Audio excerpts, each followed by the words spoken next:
so delighted you have come to join me tonight for Storytime with Miss Ellie. So let's get snuggled up and cozy up and let's together journey into the imagination, dream, and adventures into our bedtime story. Hello, lovelies. Since it's Dr. Martin Luther King Jr.'s birthday, tonight's bedtime story is My Daddy, Dr. Martin Luther King Jr. by author Martin Luther King III and illustrated by A.G. Ford. Alright, lovelies, let's begin. I grew up with a famous father. My name is Martin Luther King III.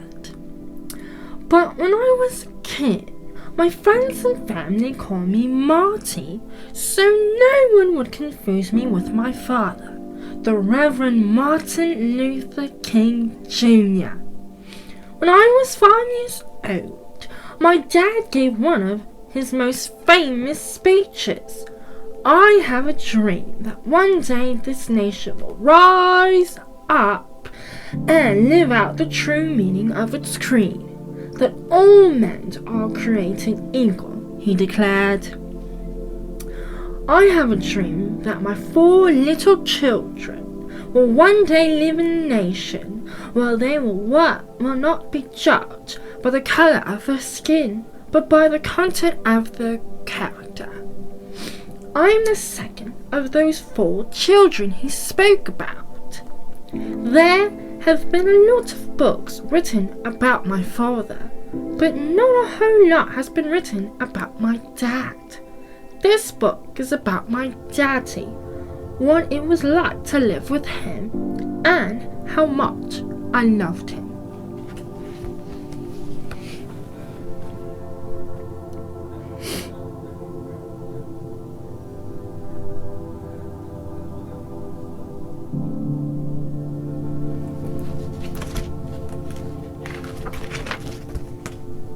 My sister Yolanda, whom we called Jokey, and I wanted to go to Fun Town more than anything.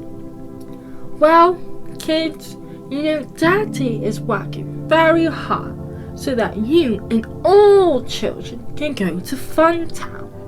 But it's not possible today, Daddy would say.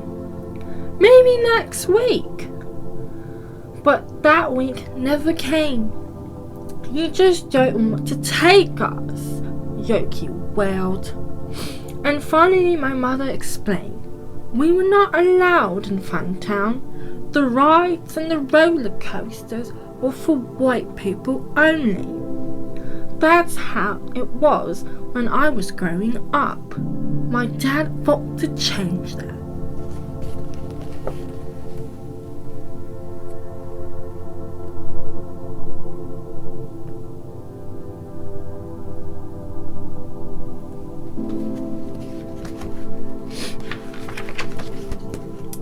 At home, though, my father was just that. He tossed the football with me, taught me how to shoot hoops, teased me, and play with me. He would lift me up and put me on top of the refrigerator. I imagined swinging from the ceiling fan as if I were flying in my own airplane. Then I would let Daddy catch me as I fell into his arms.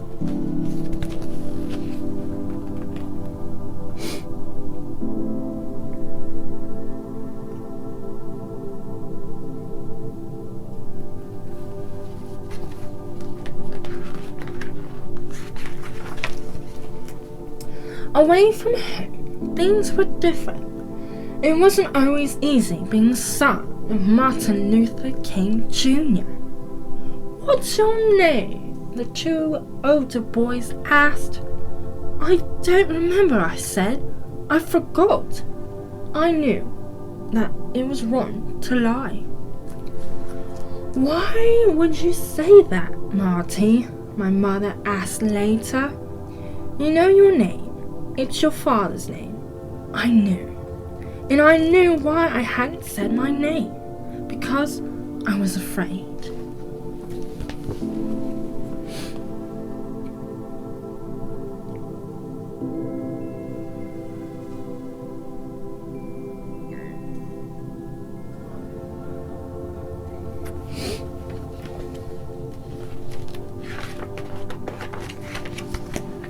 Some people didn't like my father's work.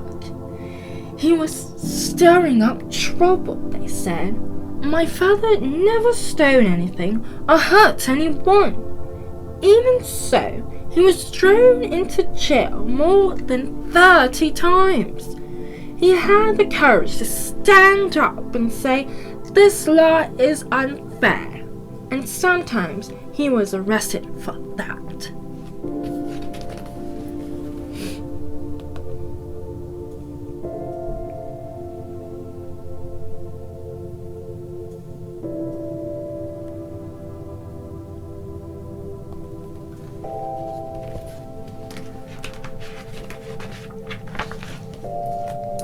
Once, a neighbor was driving me home from school. On the radio, we heard that the Reverend Martin Luther King and about 80 other people had been thrown in jail. It was terrified. I ran inside my house crying and asked my mother, "Why did Daddy go to jail? What did he do wrong?"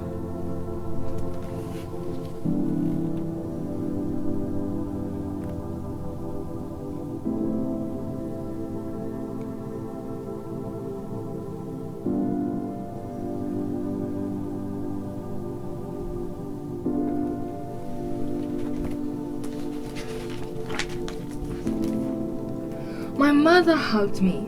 "Your daddy went to jail to help people," she told me.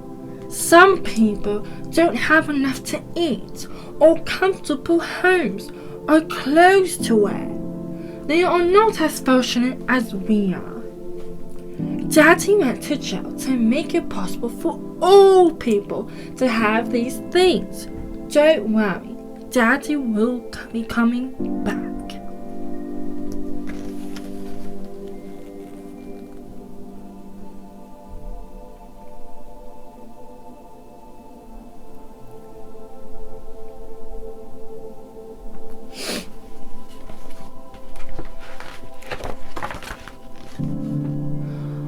I carried her words close to my heart.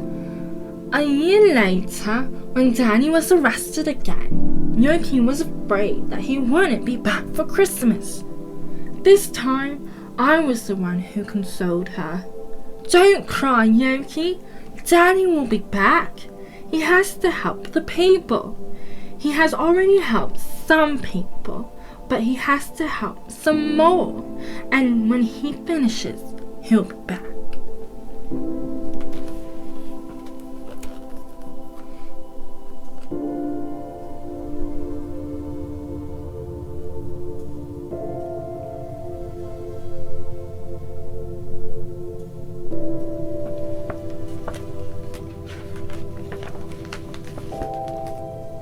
My father was not the only one in danger. Many people were hurt or even killed as they tried to change unfair laws. Once, as I marched in a protest, I saw a pretty lady with a bandage over her nose. My mother explained that she had been attacked by a police officer. The marches were peaceful, but that didn't stop people from trying to hurt them. Even police officers sprayed marchers with fire hoses or turned dogs on them.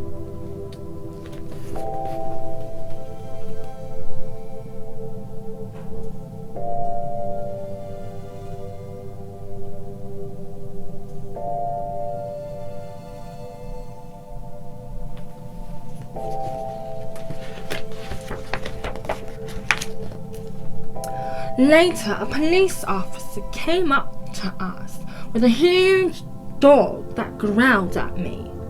I was terrified. "It's okay, Marty," my dad told me as he took my hand, and I felt safe. My dad was not a tall man, but he always made me feel like he was a giant. I was never afraid when I was with him.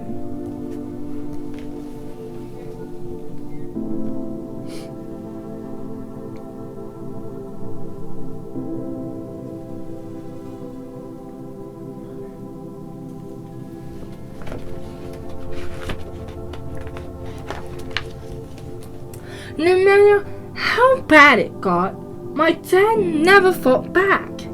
We must meet violence with non-violence. We must meet hate with love, he would always say. Non-violence wasn't just for marches and protests, it was for home as well. One Christmas, my brother, Dexter, and I got toy guns for presents. Most of the other boys in our neighborhood played with guns, and we wanted to be just like them.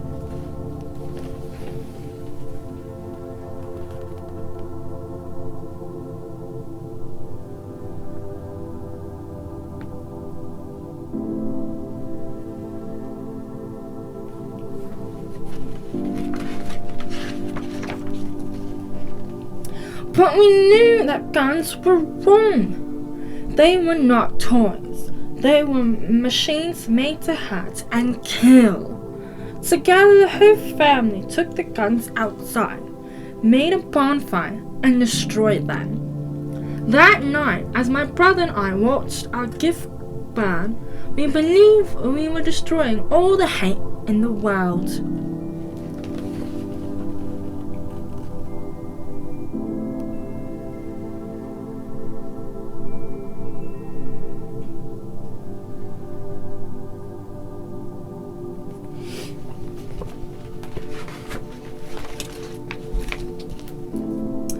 One bonfire couldn't fix everything, but some things were getting better, like the law that kept black and white children from going to the same school.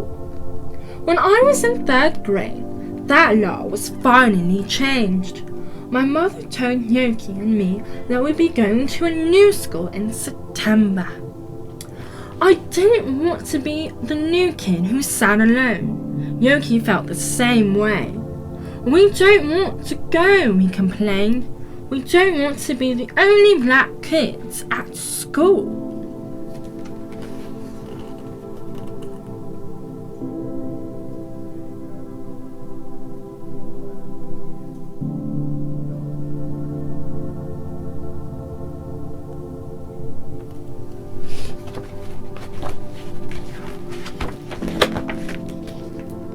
My mother said she'd see what she could do.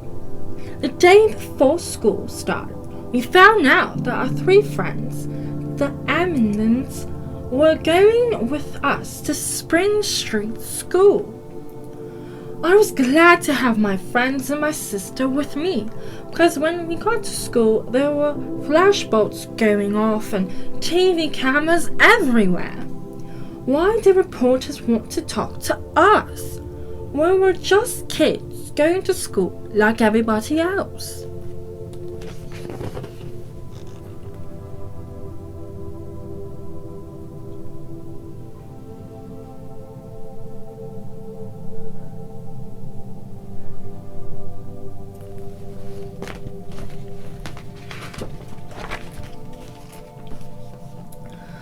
We were each in different classrooms. It was strange to be the only black kid in my class. I felt like everyone was staring at me the whole day. One kid even made a nasty comment. "Wouldn't you rather go to school with your own kind?" he asked. "Why aren't you at your own school? We're all the same kind. We're all kids. And Spring Street is my school now," I said. My father fought for us to be just kids attending the same schools. It was what he meant when he said he dreamed of his children being judged by the content of their character, not by the color of our skin.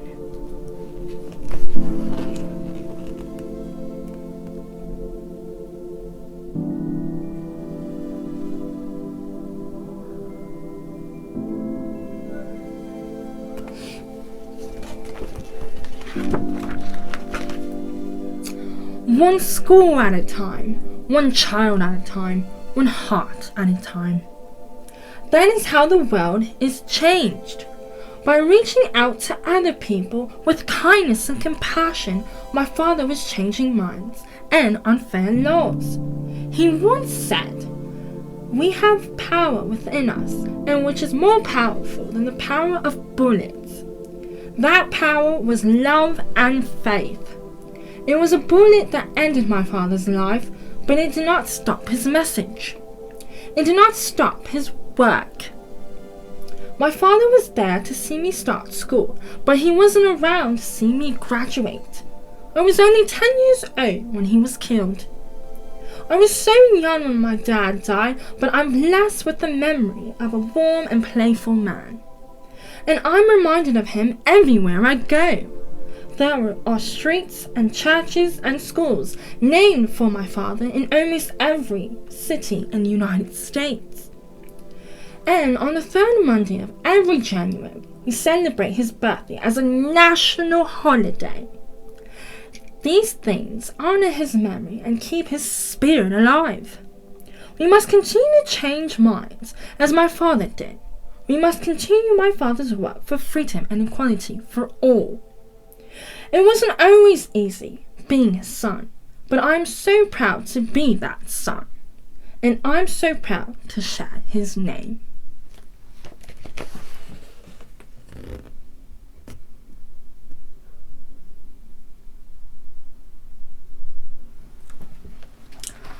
Alright, lovelies, it's time for bed.